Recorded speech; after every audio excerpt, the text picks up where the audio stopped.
Oke, hari ini kita bakal ngobrolin sesuatu yang penting banget, yaitu gimana caranya mengubah rasa cemas buat bertanya pas rapat jadi salah satu senjata paling ampuh dalam karir kita. Kita akan bedah bareng-bareng cara bertanya yang cerdas, strategis, dan pastinya tanpa perlu takut-takut lagi. Pernah nggak sih kalian ada di situasi ini? Lagi duduk di rapat penting, terus ngangguk-ngangguk aja seolah-olah paham, padahal di dalam kepala tuh cuma ada satu pertanyaan. Ini maksudnya apa ya? Tenang, Anda nggak sendirian. Ini momen dimana kita tuh kayak kejebak, antara pengen banget ngerti, tapi takut kelihatan nggak kompeten. Nah, kita mulai dari akarnya dulu ya, masalah utamanya. Fenomena anggukan senyap. Momen pas kita lebih milih diem, padahal kepala udah penuh sama pertanyaan. Kenapa ya bisa gitu? Jadi ada 3 ketakutan utama nih yang biasanya menghantui kita. Takut kelihatan nggak ngerti, khawatir dianggap nyerang atau terlalu kritis, atau cemas salah ngomong. Nah, 3-tiganya ini ujung-ujungnya cuma satu, kita jadi diam 1000 bahasa. Ini realita yang umum banget loh, apalagi buat kita yang mungkin masih di awal-awal karir. Ironis banget kan?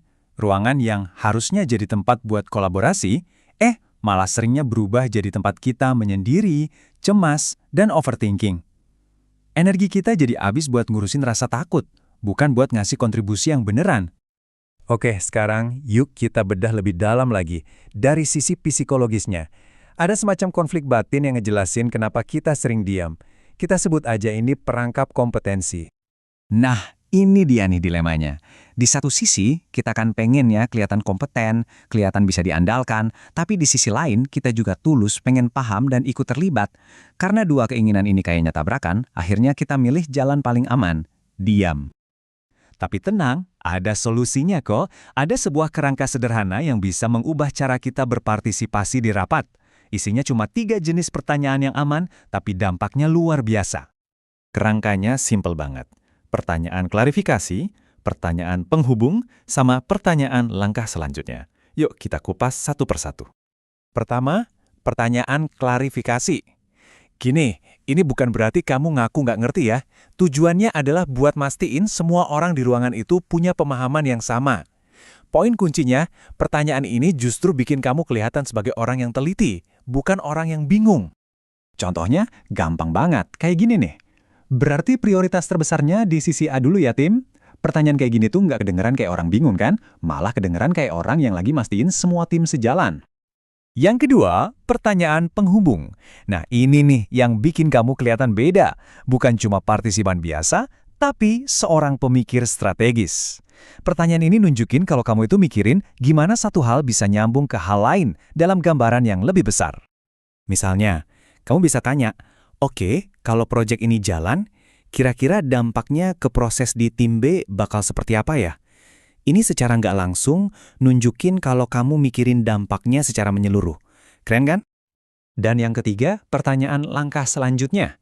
Ini pertanyaan yang fokusnya ke abis ini ngapain? Tujuannya adalah mengubah obrolan yang mungkin masih ngawang-ngawang jadi langkah yang jelas dan konkret. Nanya kayak gini tuh cara halus buat nunjukin inisiatif.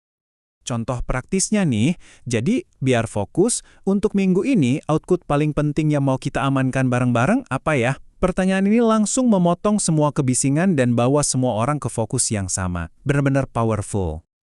Oke, punya alatnya itu satu hal ya. Tapi yang jauh lebih penting dari itu semua adalah mengubah cara kita memandang soal bertanya ini. Ini tentang mengubah mindset dari yang tadinya takut jadi sebuah kekuatan. Coba deh lihat perbedaannya. Mindset lama tuh mikirnya, waduh kalau gua nanya nanti kelihatan bogo. Mindset baru bilangnya, gua nanya karena gua mau belajar dan kita semua bisa berhasil bareng. Pergeserannya itu dari mikirin ego sendiri ke kesuksesan bersama. Jadi, ayo kita tanamkan ini dalam pikiran kita. Mengajukan pertanyaan yang strategis itu bukan tanda kita nggak tahu apa-apa. Justru sebaliknya, itu adalah tanda tertinggi dari kepedulian kita. Peduli sama kualitas keputusan yang bakal diambil bareng-bareng. Dan pada akhirnya, kita jadi sadar sesuatu yang keren banget. Di dalam sebuah ruangan, orang yang paling berharga itu bukanlah orang yang punya semua jawaban, tapi dialah orang yang paling berani bertanya. Karena mereka adalah pembelajar sejati. Jadi, saya mau ninggalin satu pertanyaan buat direnungkan. Dengan bekal kerangka kerja tadi, pertanyaan strategis apa yang bakal Anda ajukan di rapat selanjutnya? Ingat, kadang satu pertanyaan yang tepat bisa mengubah jalannya seluruh diskusi.